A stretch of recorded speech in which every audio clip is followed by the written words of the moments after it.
The Nintendo Switch released 5 years ago on the 3rd of March 2017. Yay! Has it really been that long?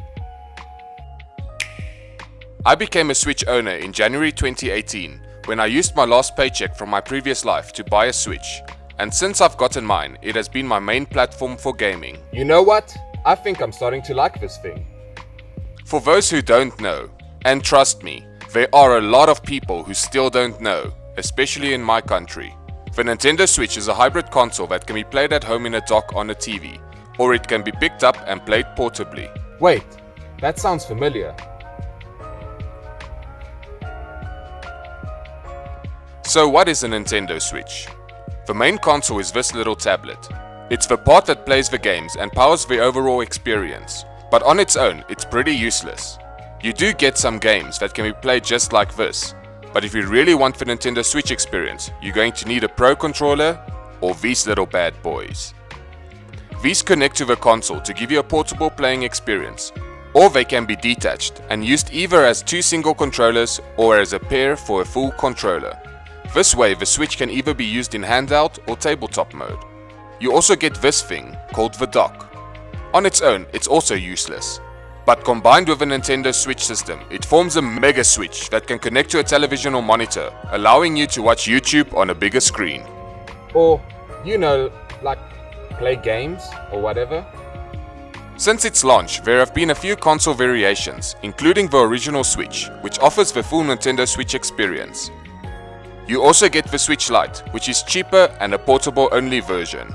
It doesn't have detachable Joy-Cons and also can't dock. It is a little smaller than the original Switch, and some features such as the rumble have been stripped away, but it works great for someone who only plays in handheld mode anyway. But honestly, once you've docked the Switch, the experience sticks with you. Then you get the unoriginal Switch, or as I like to call it, the Nintendo Switch version 2, trademarked. This version of the Switch is the same as the original Switch, just less original, and features a new chip that gives you a longer battery life. Which is nice. The Nintendo Switch version 2, trademarked, can mostly be identified by its red box or its code on the back of the Switch, and has mostly replaced the original Switch on store shelves. It was supposed to have been a quiet launch and just replaced the original Switch at the same price level. But not in my country. Nintendo South Africa got greedy and increased the price of a Switch from around $300 to $600. Good going, Nintendo South Africa. Good going. Since then, there has been a price adjustment and the price of a Switch has come down to about $400. But you know what? You, Nintendo South Africa. You also get a new sexy Switch, which features an OLED. Screw that, it features an OLED screen that looks much more gorgeous in handheld mode. It is a bit more expensive, but worth it for the handheld experience if you don't have a Switch already. But if you already have one, or mainly play in docked mode. And then you finally get the Switch Pro, which all the pro YouTubers keep talking about. The Switch has gone on and sold more than 103 million units worldwide due to all the professional gaming YouTubers buying multiple units.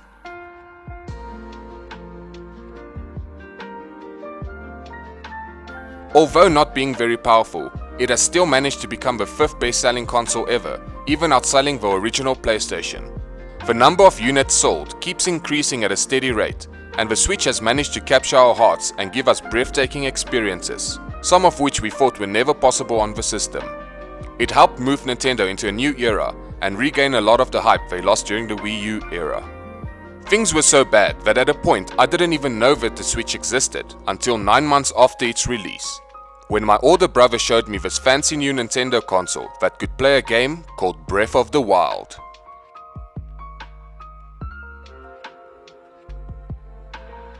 Seeing this handheld run games that are on the same level as other home console games, such as Skyrim, I was immediately intrigued by this device. The system was far from competing with its competitors on a performance and graphics level, but it managed to catch me over other consoles this generation, because of the games. It's always about the games. The Switch has managed to surprise me with countless number of fantastic hits that managed to scratch every possible itch I could have. From games that we all know and love, such as Minecraft, to out-of-this-world games such as 1-2 Switch. There are many different styles of games, each offering a unique experience, like the exploration, freedom and challenges you get from a game like Legend of Zelda Breath of the Wild, which was the first Zelda game I completed without giving up after a few hours. To more adventure and platform-driven games such as Super Mario Odyssey, which was the first 3D Mario I wanted to complete and gave me an appreciation for the older 3D titles. To the greatest super fun action fighting brawler Super Smash Bros. Ultimate that features all the characters you know and love in an amazing casual to competitive fighting game.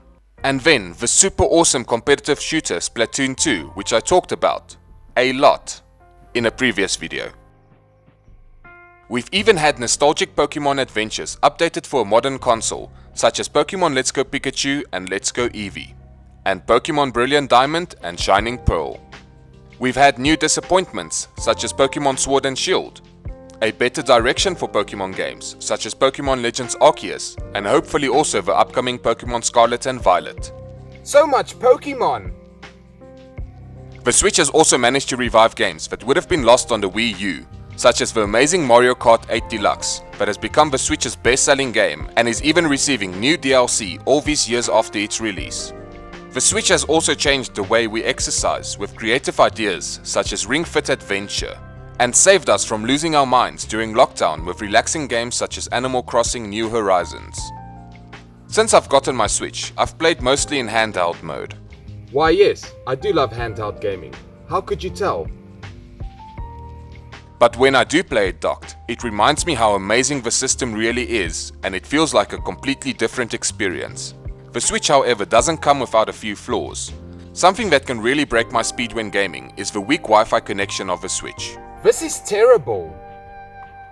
At times, it can feel like even older hardware such as the PS Vita have a much more stable Wi-Fi connection. On one side of my room, where my dock is, I have a good connection, but on my bed, I can't play online. I've moved the router on the floor above my room, but if I get a good connection on my bed, the connection at my dock is weak again. Why would you do that to me? My PS Vita, on the other hand, can connect and keep a stable connection anywhere in my room. I can even pick up a Wi-Fi connection in the wild. Another problem I've encountered is when playing in docked mode in my room with my Joy-Cons. One of them will sometimes just randomly disconnect from the system while playing, and it always happens at the most critical parts in a game. What the hell, Nintendo? I'm 4 meters, maybe 5 at most, away from my Switch, and it doesn't always happen, but when it does, it can end a good flow during a game. Speaking of the Joy-Cons, we all know and love the secret feature that Nintendo included in the Joy-Cons. Joy-Con drift. It's when your Joy-Con starts to drift to the side. Sometimes it is faint, and other times it can make games unbearable to play. You can see my attempt at repairing my Joy-Con drift using a piece of cardboard in an earlier video of mine. There are a lucky few that have never experienced Joy-Con drift, even after years of playing on their Switch. On the other hand, there is a class action lawsuit going on regarding the Joy-Con drift. One thing in its defense that I can say is that this type of problem is not only present in the Joy-Cons. One of my PlayStation 4 remotes, for instance, won't aim right. It works fine when you turn slightly right and down, or slightly right and up, but this video is about the Nintendo Switch turning 5, so why am I even talking about it? Even with all its problems, it is still a console that has broken boundaries and is way worth all the fun it offers. The Switch has given us 5 great years filled with amazing games, some years better than others, and the future lineup of games makes it feel like this little system that could has many more years to give us. In an instant, the Switch has managed to become my favorite console of all time. I've spent thousands of fun hours playing on my Switch, and I look forward to thousands of hours more.